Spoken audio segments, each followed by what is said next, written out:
بسم اللہ الرحمن الرحیم۔ غیبت امام مہدی علیہ السلام میں ان کے ماننے والوں پر جو ذمہ داریاں عائد ہوتی ہیں ان میں سے 6 ذمہ داریوں پر ہم ویڈیوز بنا چکے ہیں۔ آج ہم آپ کے سامنے 7ویں ذمہ داری پیش کریں گے۔ حضرت استاد حسین انصاریان اپنی آفیشیل ویب سائٹ پر علامہ شیخ عباس قمی کی زبانی 7ویں ذمہ داری لکھتے ہیں: منتظرین امام زمانہ علیہ السلام کی 7ویں ذمہ داری یہ ہے کہ امام مہدی علیہ السلام کا نام قائم علیہ السلام سنیں تو تعظیم کے لیے کھڑے ہو جائیں، کیونکہ روایت میں ہے کہ ایک روز امام جعفر صادق علیہ السلام تشریف فرما تھے تو آپ کی مجلس میں امام مہدی علیہ السلام کا نام مبارک قائم ذکر کیا گیا، بس آپ اس کے احترام و تعظیم میں کھڑے ہو گئے۔ جب ہم احترام کر کے کھڑے ہو جاتے ہیں تو اس میں حضرت امام مہدی علیہ السلام کے قیام کا اشارہ پایا جاتا ہے، اور آپ کے قیام کے تصور کے ساتھ کھڑا ہو جانا محبت و عقیدت اور غلامی کا بہترین مقتضا ہے، جس سے کسی وقت بھی غفلت نہیں کی جا سکتی ہے، جیسا کہ تمام افراد امامیہ بھی اسی امر پر اتفاق نظر رکھتے ہیں۔ اس کے بعد علامہ شیخ عباس قمی فرماتے ہیں: میرے سامنے اس عمل کے ماخذ و اصل کے وجود پر اگرچہ اب تک نظر سے نہیں گزرا، لیکن بعض علماء نے نقل کیا ہے کہ عالم جلیل قدر سید عبداللہ سبط محمدی جزائری سے سوال کیا گیا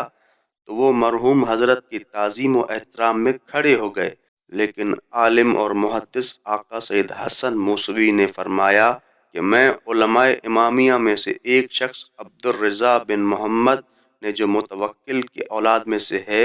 ایک کتاب امام رضا علیہ السلام کی وفات پر لکھی ہے۔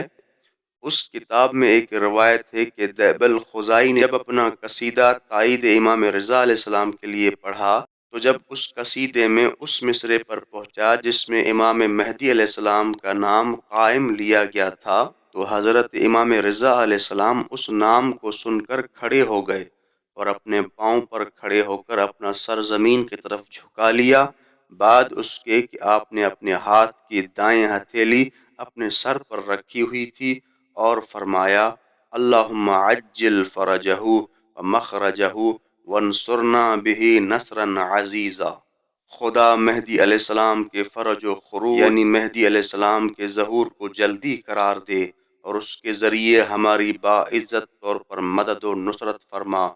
تو ہمیں چاہیے کہ جب بھی مولا کا یہ مخصوص نام مبارک سنیں تو احترام کے لیے خلوص دل سے کھڑے ہو جائیں۔ اور اسی طرح آخری اور 8ویں ذمہ داری شیخ عباس قمی جو لکھتے ہیں وہ یہ ہے: امام زمانہ مہدی علیہ السلام کے شیعہ و پیروکار ہونے کے حوالے سے ہم پر یہ ذمہ داری عائد ہوتی ہے کہ ان سے استعانت یعنی مدد طلب کریں،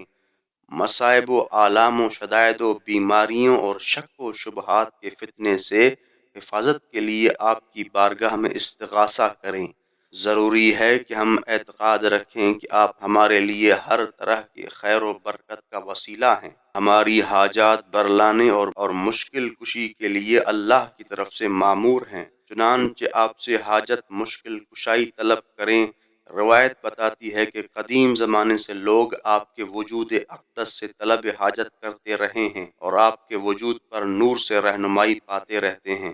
اور آپ کے فیوز و برکات کا چشمہ آج تک جاری و ساری ہے۔ اس لیے روایت میں آپ کے وجود مبارک کو سورج سے تشبیہ دی گئی ہے جو بادلوں سے چھپا ہوا مگر اس کے باوجود خلق خدا اس سورج سے فائدہ اٹھاتی ہے، اس کے فیوز و برکات و چشمے کی طرح جاری رہتے ہیں، کیونکہ جناب بحسب قدرت الہیہ علوم لدنیہ ربانیہ ہر شخص کے ہر جگہ کے حالات سے دانا ہیں اور اس کے مسئول کی اجابت پر توانا ہیں، اور آپ کا فیض عام ہے اور اپنی رعایا کے امور کی دیکھ بھال سے غفلت نہیں کرتے اور نہ کریں گے۔ اور خود جناب نے اس توقیع میں جو شیخ مفید کو بھی تحریر فرمایا: ہمارا علم تمہارے اخبار و حالات پر محیط ہے اور تمہاری خبروں میں سے کسی چیز کا علم اور تمہاری مصیبتوں اور مبتلات کی معرفت ہم سے غائب نہیں۔ شیخ طوسی نے کتاب غیبت میں سند معتبر کے ساتھ روایت کی ہے کہ جناب ابو القاسم حسین بن الروح جو آپ کے نائب خاص تھے وہ کہتے ہیں کہ ہمارے اصحاب نے تفویض وغیرہ میں اختلاف کیا تو میں اس کے استقامت کے زمانے میں ابو طاہرین بلال کے پاس گیا،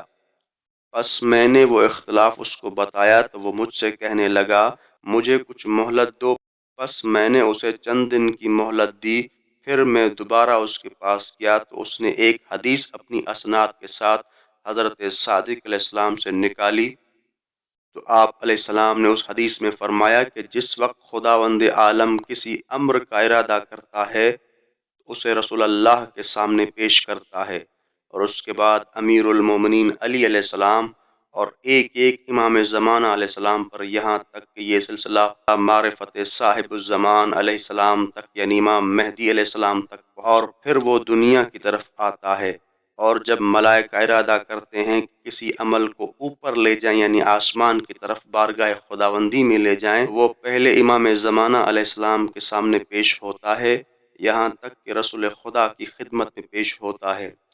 اس کے بعد بارگاہ الہی میں پیش ہوتا ہے، بس جو کچھ خداوند عالم کی طرف سے اترتا ہے وہ ان کے ہاتھ پر آتا ہے، اور جو کچھ خدا کی طرف جاتا ہے وہ انہی کی طرف سے ہے، اور یہ حضرات خداوند عالم سے چشم زدن کی مقدار کے برابر بھی خدا سے بے نیاز نہیں ہیں۔